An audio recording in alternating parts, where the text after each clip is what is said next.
4 buts à 0. Et attention, ce n'est pas juste une défaite. Ce n'est pas un accident. Ce n'est pas un match où ça ne voulait pas rentrer. C'est une démonstration du Atlético de Madrid face au FC Barcelone, une démonstration tactique, une démonstration mentale, une démonstration d'intensité. Et la vraie question, ce n'est pas comment le Barça a perdu. La vraie question, c'est comment le Barça a accepté de perdre de cette manière. Parce que prendre 4 buts, ça peut arriver. Mais donner 4 buts, c'est autre chose. Aujourd'hui, on va analyser ce qui s'est vraiment passé. On va parler philosophie. On va parler ligne défensive. On va parler milieu de terrain. Et surtout, on va parler entêtement.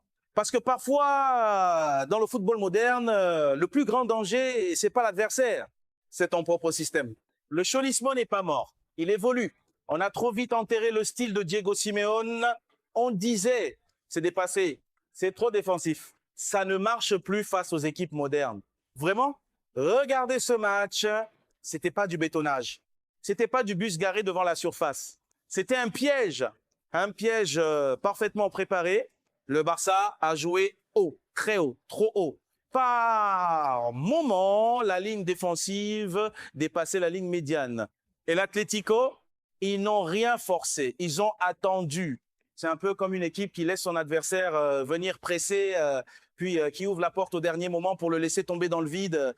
Transition rapide, course dans le dos, centre en retrait.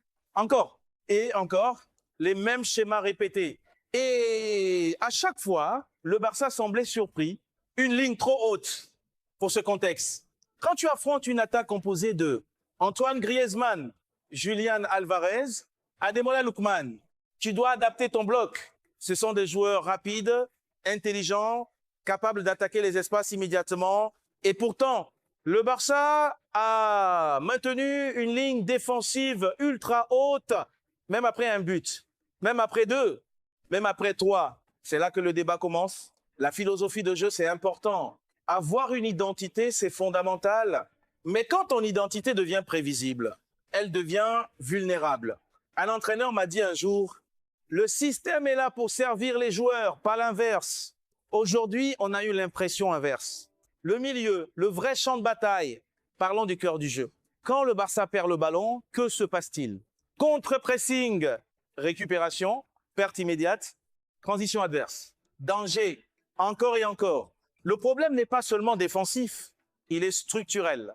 Frenkie de Jong est un joueur de grande qualité, technique, élégant, intelligent. Mais peut-il être le socle défensif unique dans ce type de match? C'est là que le débat est intéressant. Ce n'est pas une question de talent, c'est une question de profil. Dans des matchs de haute intensité, il faut parfois un joueur capable d'absorber le chaos, quelqu'un qui coupe les transitions, quelqu'un qui ralentit le tempo. Sans cela, le Barça s'est retrouvé exposé.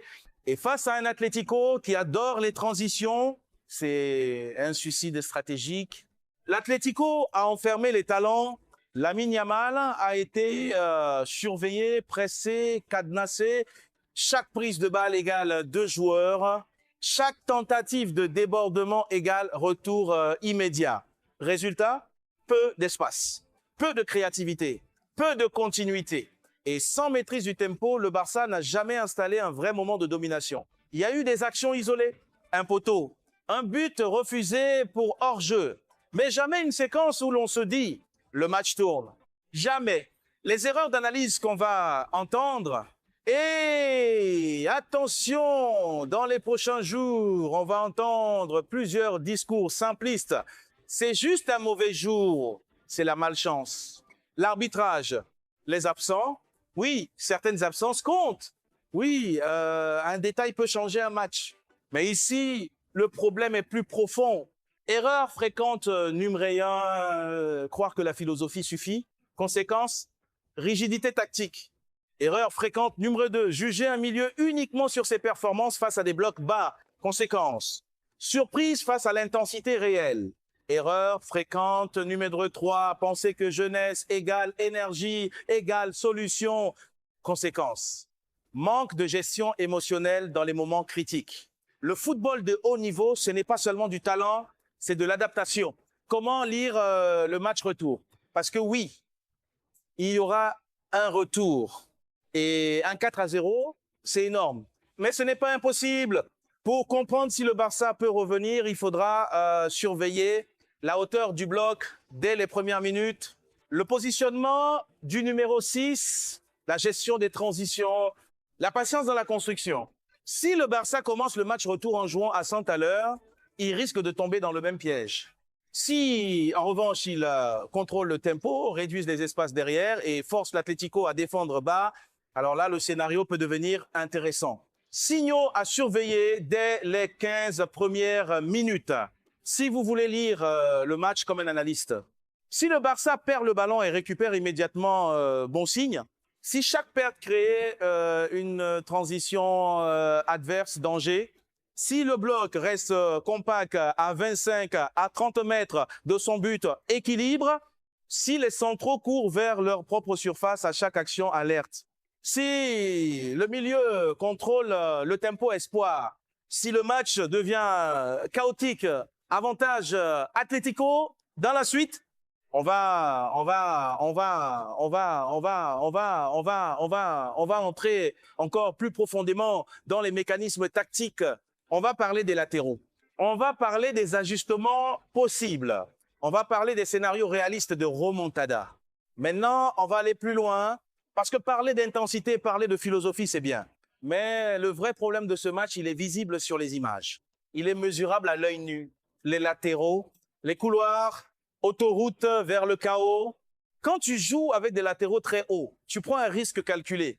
Le but, c'est d'élargir le jeu, d'apporter des solutions offensives, d'étirer le bloc adverse. Mais encore faut-il que le contre-pressing soit parfaitement exécuté. 2. Les centraux soient protégés. 3. Le milieu coupe les lignes de passe. Or, sur ce match, Alejandro Balde s'est retrouvé plusieurs fois à défendre en course arrière. Jules Koundé est exposé en 1 contre 1 ou obligé de couvrir 2 zones. Et en face, des courses verticales, directes, chirurgicales. Le problème n'est pas que Balde soit lent. Le problème, c'est qu'il défendait 40 mètres dans son dos. Même le joueur le plus rapide du monde, s'il part 2 mètres derrière son adversaire, est en retard. C'est une question de structure. Les buts, répétition du même scénario, revenons aux séquences. Long ballon, course dans le dos, centre en retrait, finition, encore et encore. C'est là que ça devient inquiétant. Parce que encaisser un but sur transition, ça peut arriver. Encaisser 3 fois sur le même schéma, c'est un défaut d'ajustement. Un analyste télé dirait, l'adversaire a identifié la faille et vous ne l'avez jamais corrigée. Et ça, c'est pas une question d'exécution individuelle. C'est une question de réaction collective. Le rôle des cadres, dans ces moments-là, il faut quelqu'un qui parle.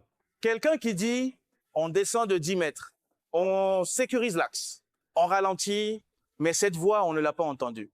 La jeunesse, c'est une force, mais dans les tempêtes, l'expérience sert d'encre. Un supporter m'avait confié un jour après une élimination européenne, le talent nous fait rêver, les cadres nous font gagner. Cette phrase résume beaucoup de choses. Les absences qui changent tout. Il faut aussi être honnête. Pedri, dans ce type de match, c'est du contrôle, c'est de la respiration. C'est moins de perte de balle, hein. Rafinha, c'est de la percussion, du volume défensif sur l'aile. Quand ces profils manquent, l'équilibre change. Mais attention, les absences expliquent une partie, elles ne justifient pas tout. Une grande équipe doit avoir un plan B. Les scénarios possibles au retour. Parce que oui, parlons-en. Un 4-0, c'est énorme. Mais le football a déjà vu des remontadas improbables. Pour que le Barça y croie, il faudra un but rapide. 2. Une maîtrise émotionnelle totale. 3. Une gestion intelligente du tempo. Si le Barça ouvre le score tôt, le doute peut s'installer chez l'Atlético. Mais si l'Atlético marque en premier, le scénario peut devenir presque impossible. Et n'oublions pas, le style de Atlético de Madrid, c'est défendre un avantage. Ils savent fermer un match, ils savent casser le rythme, ils savent frustrer. Variante tactique envisageable. Si vous êtes le coach, que faites-vous? Option 1, bloc légèrement plus bas, moins d'espace dans le dos. Option 2, double pivot au milieu. Un joueur pour la création, un pour la récupération. Option 3, pressing ciblé, mais pas constant. Choisir les moments, ce sont des ajustements simples, mais parfois ce sont ces détails qui changent un match. Comment savoir si le Barça est dans un bon jour? Dès les premières minutes du retour. Si les centraux ne sont pas constamment en sprint arrière, si le milieu gagne les duels, si le ballon circule sans précipitation. En revanche, si les transitions adverses sont encore trop faciles, si le bloc est coupé en deux, si l'équipe joue dans l'émotion, alors là, danger, les synergies qui peuvent tout changer, un duo peut transformer un match. Un milieu récupérateur plus un créateur inspiré. Un latéral plus un ailier qui travaille ensemble défensivement. Un attaquant qui presse intelligemment pour fermer les lignes. Le football, ce n'est pas 11 talents isolés. C'est une mécanique. Et face à une équipe aussi disciplinée que l'Atlético, la mécanique doit être parfaite. FAQ, Express. Pourquoi l'Atlético a semblé supérieur physiquement? Parce qu'ils ont joué dans leur zone de confort. Transition et duel. Pourquoi la ligne haute pose problème? Parce qu'elle exige un pressing parfait. Sans cela, elle devient vulnérable. Pourquoi Frenkie divise autant? Parce qu'il est excellent avec le ballon, mais le débat porte sur son rôle défensif dans les matchs à haute intensité. Le 4-0 est-il définitif? Non. Mais il impose un match retour quasi parfait. Plan supporter expert sur 7 jours. Si vous voulez analyser le retour intelligemment, jour 1, revoir les buts encaissés. Jour 2, observer les positions moyennes des latéraux. Jour 3, analyser les pertes de balles au milieu. Jour 4, regardez les transitions de l'Atlético. Jour 5, comparer avec un match où le Barça a dominé. Jour 6, identifier les ajustements possibles. Jour 7, regardez le match retour avec ses clés en tête. Vous ne verrez plus le football de la même manière. Petit rappel important, le football reste un sport d'émotion. Pas de haine envers les joueurs, pas d'attaque personnelle. Le débat, oui. L'insulte, non. Et surtout, aucune certitude absolue. Parce que ce sport adore déjouer les pronostics. Alors dites-moi, le Barça peut-il vraiment renverser cette situation? Ou le Cholismo a-t-il déjà verrouillé l'histoire? Abonnez-vous si vous voulez des analyses complètes et honnêtes. Likez si vous avez ressenti la frustration de ce match. Et rendez-vous très bientôt pour la prochaine dissection tactique. Alors passons à la dimension mentale. Parce qu'au-delà des schémas, des lignes, des courses, il y a quelque chose d'encore plus puissant. La psychologie, un 4-0, ce n'est pas seulement 4 buts encaissés. C'est un message. Et le message envoyé par l'Atlético de Madrid est clair. Vous pouvez avoir le ballon, nous avons le contrôle. C'est subtil mais fondamental. Le Barça a eu des phases de possession, mais a-t-il imposé sa volonté? Non, il a eu le ballon sans avoir l'autorité. Et ça, c'est un signe fort. La gestion émotionnelle, le vrai test. Quand une équipe prend un but, elle a 2 réactions possibles. 1, accélérer. 2, se structurer. Le Barça a choisi d'accélérer. Mais accélérer sans contrôle, c'est courir vers le mur. On l'a senti, plus le score avançait, plus les décisions devenaient précipitées. Plus les passes devenaient risquées. Plus les positions devenaient désorganisées. Et face à une équipe disciplinée, chaque déséquilibre devient une opportunité. Un ancien préparateur m'avait dit un jour, dans les grands matchs, ce n'est pas la première erreur qui tue, c'est celle qui vient après. Et ce soir-là, les erreurs se sont enchaînées. Le piège de l'identité. Il y a une question que beaucoup évitent. Est-ce que l'identité de jeu du Barça est adaptée à tous les contextes? Avoir une philosophie forte, c'est magnifique. Mais le football moderne exige de la flexibilité. Regardez les grandes équipes européennes. Elles savent presser haut. Elles savent aussi défendre bas. Elles savent garder le ballon. Elles savent aussi attaquer en transition.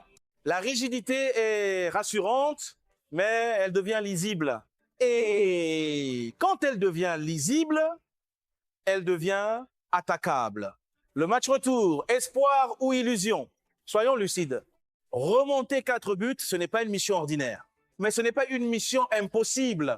Pour le FC Barcelone, tout va dépendre de 3 choses. 1. L'intensité contrôlée. 2. L'efficacité précoce. 3. L'intelligence tactique. Si le Barça marque vite, le stade peut devenir un facteur. Le doute peut s'installer. Le match peut basculer émotionnellement. Mais si l'Atlético résiste 30 minutes, le temps deviendra l'ennemi. Et plus le temps passe, plus la pression augmente. Plus la précipitation revient, plus le piège se referme. Ce que ce match révèle vraiment, ce 4-0 ne parle pas seulement d'un soir. Il parle d'un cycle. Il parle d'une équipe en construction, d'une jeunesse prometteuse, d'un projet ambitieux, mais aussi d'un manque d'équilibre. Le talent est là, la créativité est là, la projection offensive est là, mais au plus haut niveau, le détail fait la différence. Et le détail, ce soir-là, c'était la gestion des espaces, la lecture des transitions, l'adaptation en cours de match. Une vérité que les supporters doivent accepter. Aimer un joueur ne veut pas dire le protéger de toute critique. Soutenir un projet ne veut pas dire ignorer ses failles. Le débat fait partie du football. La contradiction aussi. Ce qui compte, c'est la progression. Si ce 4-0 sert de leçon, alors il aura une utilité. Si il ne change rien, alors il deviendra un symptôme. Ce qu'il faudra observer sur les prochaines semaines. Est-ce que la ligne défensive sera ajustée? Est-ce que le milieu sera renforcé dans les grands matchs? Est-ce que l'équipe saura ralentir quand il faut ralentir? Les réponses viendront sur le terrain. Pas en conférence de presse, pas sur les réseaux, sur le terrain. Dernière chose, le football est cruel, mais il est aussi imprévisible. Une équipe peut tomber lourdement et revenir plus forte. Une équipe peut dominer et perdre son avance au moment où elle se croit invincible. C'est pour ça qu'on aime ce sport. Merci d'avoir suivi cette analyse jusqu'au bout. Si vous voulez d'autres décryptages profonds, tactiques, honnêtes, abonnez-vous. Dites-moi en commentaire, le Barça doit-il adapter sa philosophie ou rester fidèle coûte que coûte? Partagez cette vidéo à quelqu'un qui pense que tout va bien. Et nous, on se retrouve très vite pour une nouvelle dissection du jeu. Parce que le football ne dort jamais. Il faut qu'on termine avec quelque chose d'essentiel. Parce que un 4-0, c'est pas seulement un score, c'est un miroir. Un miroir qui te montre ce que tu es et ce que tu n'es pas encore. Ce que le Barça doit absolument comprendre, le FC Barcelone est dans une phase de transition. Une génération nouvelle, des talents incroyables, une ambition claire. Mais le très haut niveau ne pardonne rien. Tu peux dominer 80% des matchs en championnat. Tu peux briller face à des blocs bas. Tu peux séduire dans le jeu. Mais face à une équipe structurée comme l'Atlético de Madrid, tu dois savoir changer de registre. C'est comme une équipe qui sait jouer en possession, mais qui refuse d'apprendre à défendre en bloc médian. À un moment donné, l'évolution n'est plus une option. Elle devient une nécessité. La vraie question pour le coach, un entraîneur n'est pas jugé seulement sur son style. Il est jugé sur sa capacité d'adaptation. Si ton plan A ne fonctionne pas, où est ton plan B? Si tu prends 2 buts sur le même schéma, où est l'ajustement? Descendre la ligne de 10 mètres, sécuriser l'axe, doubler les côtés, changer la structure au milieu. Parfois, ce sont des réglages simples, mais ces réglages montrent une chose. Tu lis le match. Et dans les grands rendez-vous, la lecture du match est aussi importante que la préparation. L'Atlético, maturité et efficacité. Il faut aussi donner du crédit. Ce que l'Atlético a montré, c'est une équipe mature. Chaque récupération devenait une menace. Chaque transition était pensée. Chaque appel dans le dos était coordonné. Ce n'était pas du hasard. C'était travaillé. Et mentalement, ils n'ont jamais paniqué. Même quand le Barça a eu une petite séquence positive, même quand le public a poussé, ils sont restés fidèles à leur plan. C'est ça, l'expérience collective. Et maintenant, le match retour va être un révélateur. Pas seulement pour le score, mais pour la réaction. Un grand club se reconnaît à sa capacité de réponse, pas dans la victoire facile, mais dans la défaite lourde. Est-ce que le Barça va s'entêter ou évoluer Est-ce qu'ils vont presser à l'aveugle ou contrôler? Est-ce qu'ils vont jouer avec l'émotion ou avec maturité? Ce que vous, supporters, pouvez faire. Le football, c'est un débat. Mais restons intelligents. Critiquer le jeu, oui. Analyser les erreurs, oui. Remettre en question les choix tactiques, oui. Mais sans haine, sans attaque personnelle. Sans oublier que derrière chaque joueur, il y a un professionnel qui travaille. Ce sport est passionnel, mais la passion doit rester constructive. Petit résumé pour ne rien oublier, le 4-0 ne vient pas d'un hasard. Il vient d'une ligne trop haute face à des joueurs rapides, d'un manque d'ajustement en cours de match, d'un milieu exposé aux transitions, d'une gestion émotionnelle fragile, d'un adversaire parfaitement préparé. C'est dur à entendre, mais c'est ça l'analyse. Ce que j'attends personnellement du retour, pas forcément une remontada historique, mais une réponse tactique, une réponse mentale, une réponse structurée. Si le Barça montre qu'il a appris, alors même sans qualification, il y aura un message positif. S'il rejoue exactement de la même manière, alors le problème sera plus profond. Le football est un sport de cycle. Une génération monte, une autre se stabilise, une autre domine. Le Barça a le talent pour revenir au sommet. Mais le talent sans adaptation, c'est un potentiel inachevé. Merci à vous d'avoir suivi cette analyse complète. Si vous aimez ce type de contenu immersif, tactique, argumenté, abonnez-vous, laissez un like, partagez à un ami supporter du Barça ou de l'Atlético. Et surtout, dites-moi, philosophie forte ou rigidité dangereuse? On se retrouve très vite pour une nouvelle analyse. Parce que le football ne laisse jamais le temps de respirer.